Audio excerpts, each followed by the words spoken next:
तरफ से नमस्कार। और मैं NFDB की गवर्निंग बॉडी मेंबर पिछले 3 साल से 31 मार्च को मेरा टर्म कंप्लीशन हुआ है।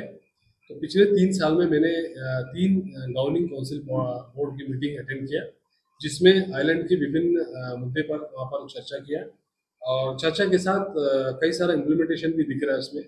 तो हमारी सबसे पहले board meeting 9th governing body meeting 18 अगस्त को हुआ न्यू दिल्ली में हुआ। उस गवर्निंग काउंसिल में 2 मेन मुद्दे हमने उठाया। उसमें एक सबसे पहले हमारा अंडमान निकोबार की जो इश्यूज थी, जो आइस प्लांट और कोल्ड स्टोरेज कैपेसिटी, उस मुद्दे को उठाया। और बहुत पुराने मुद्दे, चलती हुई मुद्दे, मॉडर्न फिशरमैन विलेज, जो पहले फिशरमैन को विलेज मिलता था, वो 1989 से वो क्लोज है, उस मुद्दे को मैंने उठाया। तो उसका इम्पैक्ट ये पड़ा है कि एडमिनिस्ट्रेशन ने एक आइस प्लांट और कोल्ड स्टोरेज जंगली घाट फिश लैंडिंग सेंटर में बनाया, जो छोटा सा है, वो आज का रेट में कम है मगर फिर भी स्टार्ट हुआ है। और प्राइवेट आइस प्लांट, काफ़ी आइस प्लांट बना है सब्सिडी मोड में पिछले 3 साल में, और उसका भी मैं आंकड़ा दूंगा। और जो मॉडर्न फिशरमैन विलेज का जो इशू है, उसके बाद हमारे जो एल मुरुगन जी, जो केंद्रीय मंत्री है, नॉइस मिनिस्टर है, उन्होंने आकर 2 modern fisherman village north and middle Andaman के लिए उन्होंने जो अनाउंसमेंट किया, जो रंगत और डिग्लीपुर के लिए। तो वो ऑलमोस्ट फाइनल अप्रूवल स्टेज में है, जो 7.28 करोड़ का है।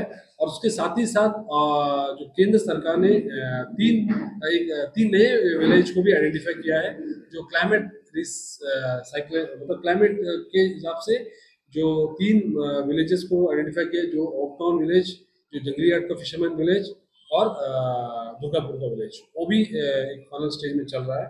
और उसके साथ ही साथ जो 10th गवर्निंग काउंसिल जो मीटिंग हुआ, जो 26 दिसंबर 2023 विशाखापट्टनम में, जिसमें सबसे बड़ा मुद्दा चर्चा ये थी कि हर राज्य में क्लस्टर मॉडल में कुछ करना है, कुछ डेवलपमेंट करना है।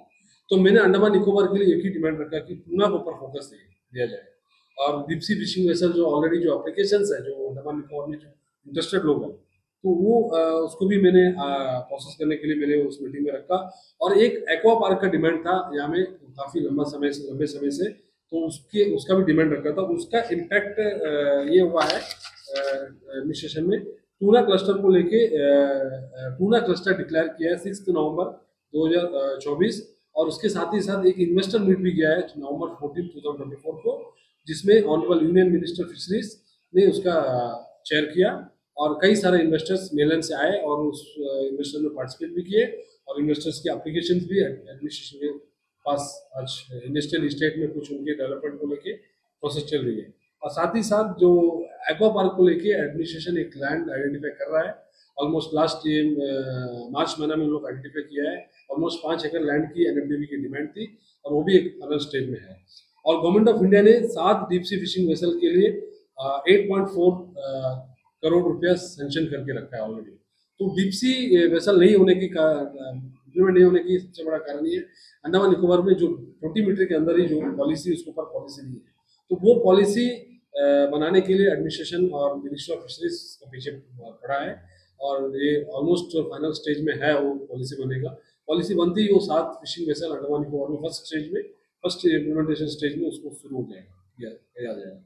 और 11th गवर्निंग काउंसिल मीटिंग जो रिसेंटली हुआ है, जो 8 मार्च जो हैदराबाद तेलंगाना में हुआ है, जिसमें सबसे बड़ा इंपॉर्टेंट टूना क्लस्टर को लेके गैप एनालिसिस, साथ ही साथ जो स्टॉक असेसमेंट हमने डिमांड किया, स्टॉक असेसमेंट जो 20 ईयर ओल्ड स्टॉक असेसमेंट है, इसको अभी फिर से रीअसेसमेंट करें उसको लेके। और जो हमारे टूना क्लस्टर को लेके जो मिनिस्टर ऑफ फिशरीज ने डिसाइड किया है, उसको लेके जो यहाँ के जो फिशरमैन को फॉरेन और एटलीस्ट मेलैंड लेके जाके, जो लक्षद्वीप का, श्रीलंका का जो टूना का कैचिंग टेक्नोलॉजी है, उनको सिखाने के लिए हमारा डिमांड थी।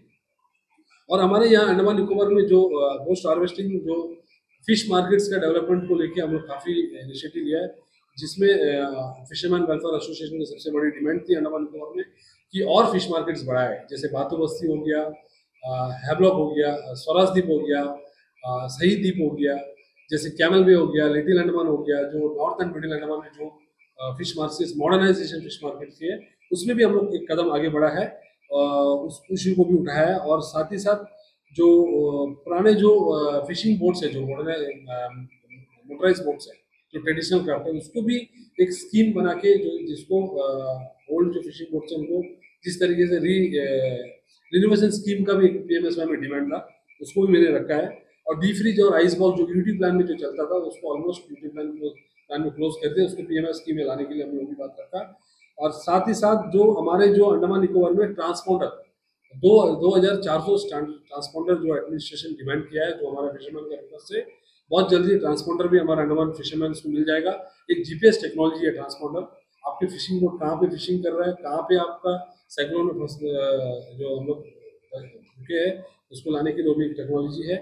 और जो मैंने बताया था कि 3 फिशिंग विलेजेस जो मॉडर्न फिशिंग विलेजेस जो डिमांड था वो ऑलमोस्ट फाइनल स्टेज में, वो भी फिर से मैंने डिमांड रखा है।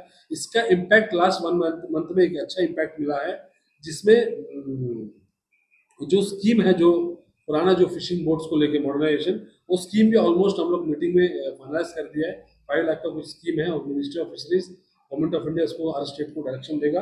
और साथ ही साथ सबसे बड़ा एक अचीवमेंट है इस मार्च में 4.95 करोड़ में जो मॉडर्न फिश मार्केट बातुबस्ती, जो ऑलमोस्ट फाइनेंशियल अप्रूवल मिल चुका है। इसमें सबसे ज़्यादा